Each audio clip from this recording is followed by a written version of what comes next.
Hello everyone, welcome back to Basics. Today I'm reflecting on Nicodemus. Nicodemus. I know we all know Nicodemus as a good guy. We even name our kids after him. He's that nice guy from the Bible. Jesus told him about being born again and all that. Really good, nice, still valid and correct. He's a nice guy. But there's something I want to point out about Nicodemus today. Why? Because I believe that the Bible characters that we all see in the Bible, they don't end in the Bible. There are replications of them in every generation. So you still find the Nicodemuses. You still have the Pharisees, the Sadducees, people who still live with that mindset, who still have that mentality, and which other example will I give? Yeah, well, we're looking at Nicodemus. So there are still Nicodemuses out there, and there are not a group that are often addressed. But I feel like they need to be addressed because of the increasing need. Honestly, there's an increasing need to address the Nicodemuses. And who are they? When we look at Nicodemus in the Bible, he was a person who believed in Jesus. He believed in Jesus Christ. Something in him tells him that this guy is saying the truth. He's the right guy. And I don't even know, but possibly he also had a personal revelation about Jesus Christ. And then he says, okay, I'm going to go talk to this guy. I'm going to go find out more about this guy. So he went to Jesus at night to speak with Jesus.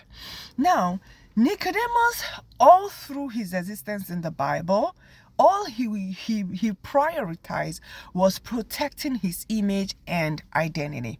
He prioritized it over any personal revelation he must have gotten, over the conviction that he had about Jesus Christ. He knew that Jesus Christ was the right guy. But he didn't want to lose his position as a Pharisee, as an authority. He didn't want to lose his identity. So he refused. He made that conscious decision to not openly associate with Jesus Christ, right? Now, one thing I want us to know is that Nicodemus was an authority. His voice was the voice of an authority. So if Nicodemus had come out openly to say, hey guys, this guy, I believe he is who he says he is.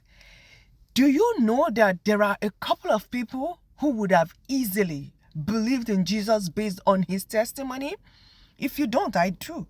Now let's look at the testimony of John the Baptist. The testimony John the Baptist gave made a lot of people believe in Jesus Christ.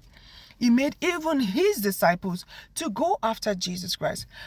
Look at the testimony of a prostitute, the woman at the Samaritan well. Her testimony made people believe in Jesus Christ. How much more Nicodemus, who was an authority?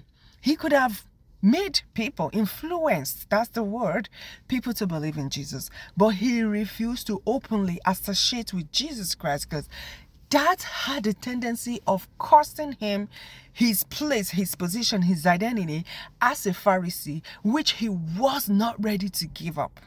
He wasn't ready to give up that authority. Yeah, he did a couple of nice things. He defended Jesus in John 7, when the Pharisees were, gonna, talk about Jesus. He was one that said, let's listen to him first. You can't just judge a person without listening to the person. He brought burial spice to bury Jesus after Jesus passed. But look at that point where he was, speaking up for Jesus to say, let's listen to him first. That was what he said. How about saying openly to his people, guys, this guy is the real deal? At that point, how about saying it? That was going to cost him his position and identity.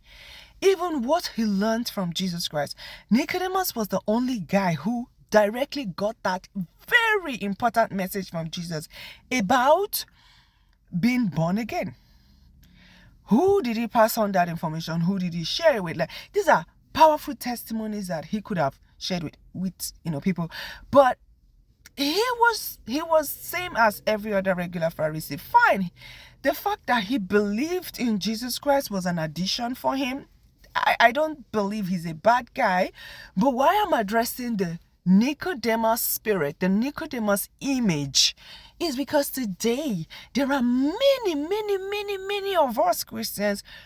I don't know if I'm going to call them Christians, but believers who believe in Jesus, but we don't want to openly associate with that name Jesus. We don't want to openly identify as Christians because we don't want to lose our position. We don't want to lose our status, maybe at the place of work or, something. You see people who are VPs and managers and directors, when it's time for Pride, you see them, make posts like, oh, happy Pride, oh, standing with whatever. They make those posts openly. Do they ever openly on their social media or something, do they ever identify as Christians? Do they ever identify, do they ever make writings, or do they ever show the world that I stand with Christ, even in their own private lives? There are many who live in that space. They don't, I'm serving God privately, I'm a believer, but out there, I'm not going to flaunt myself as a believer. I don't want anybody to know that I'm a believer. I'm not going to speak about Jesus Christ. I'm not going to tell anybody about Jesus Christ. If you believe in God, fine, you're welcome. If you don't believe in God, that's your business. We have to come out of that Nicodemus way of life. If we are Christ, we should not at any point feel uncomfortable making people know where we stand, who we stand with. And that is why these other people, they're gaining more ground because they're very comfortable flaunting who they are, where they stand. They even make it lower. You have to accept them. But we are drawing back and back more and more. I don't want to openly associate with Jesus, but I believe in Jesus. So I am going to church. I am a Christian. But what? Publicly? No. Publicly? No. And something tells me this was why baptism was actually invented. Because baptism is saying, don't just sit in your closet and say you're a believer. If you're a believer, come out and let the whole world make a public declaration that I am for Jesus Christ. In the presence of all the congregation, in the presence of everybody. Back in the days, it used to be in the pool by the sea. It wasn't like in your little church where it's just you and your church members. It was publicly in the sea where everybody can see you, that you are chosen and affirming that you are for Christ. So honestly, I think that's why baptism is really important. We got to come up openly and associate with Jesus. It doesn't hurt. It is the best thing ever. Don't forget, Jesus himself said it. He said, if you deny me in public, I'll deny you before my Father. Denying Jesus in public it's not only when you ask, are you a Christian? And be like, no, I'm not a Christian. There are many other silent ways we deny him. For instance, not even choosing to identify with him at all. Not choosing. Do you know that there are people who do not pray before they eat their food in public? They do it at home. Before they eat their food, they just close their eyes, say a blessing, but they can't do it in public. They just don't want to look like, oh, that person is a Christian. It's that bad.